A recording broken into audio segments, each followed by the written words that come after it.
There were certain people in my life that I remember I would run the other way when I saw them.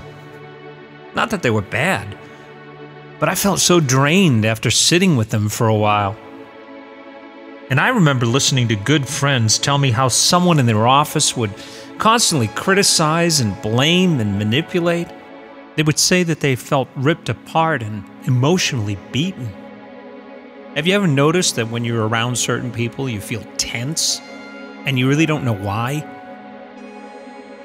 If you find yourself trying to numb the pain or distract yourself from the last encounter you had with someone in your life, you know there's a problem. Well, actually, it was a day when Karen and I were sitting talking about the problems of the world in general. And she said, "You know, Tony, sometimes we don't know.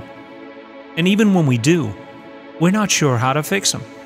Well, during that conversation with Karen, she helped me realize that what I was feeling back then was that I was a victim of what we're calling energy vampires. They're all around us, and some of them may even be close friends, boyfriends, girlfriends, co-workers, husbands, who knows?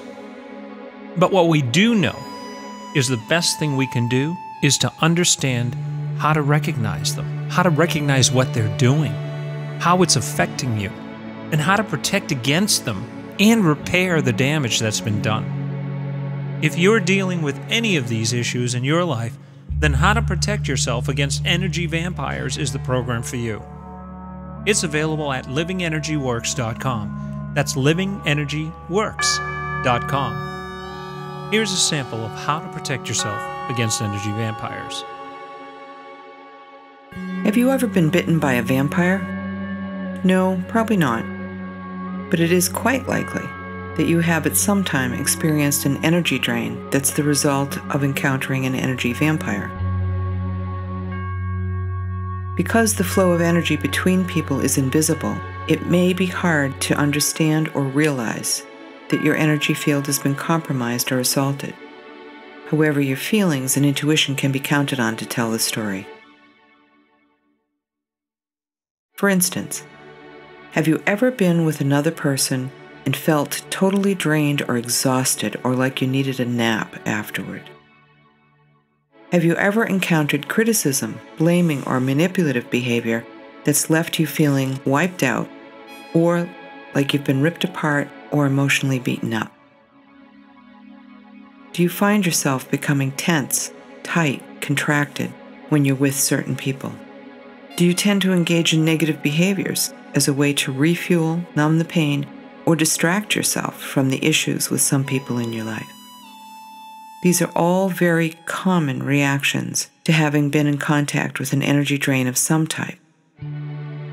The good news is that there are ways to recognize vampires, to repair the damage they cause, and learn to protect and keep yourself safe from this kind of harm. People, places, or events can all have a negative impact on your energy. The only way to make sure that we stay strong, healthy, and energized is to be aware, knowledgeable, and responsible for our own energetic self-care. Our health, happiness, and safety are all related to the state of our energy field. And so this is necessarily an inside job. We can't rely on others to be conscious or responsible for how they interact. It would be wonderful if they were, but the reality is that most people are unconscious and just not aware or responsible about their inner selves and thus for how they manage energy.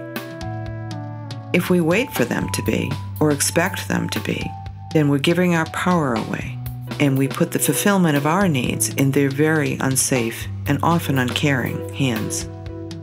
We all need energy to feel good, happy, secure, worthwhile, and valuable.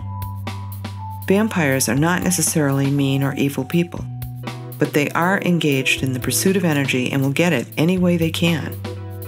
It often feels like a survival issue to them, and so the compulsion to obtain energy in any way they can is very strong. Unresolved issues, lack of awareness regarding motivation, and the patterns of behavior that generate all combine to produce a mismanagement of energy with these folks. Of course, not everyone chooses to externalize unresolved internal dilemmas like vampires, But if we realize that we all have energetic patterns that can be maladaptive, we may move beyond judging ourselves or the vampire and do what we can to create healthy energy patterns.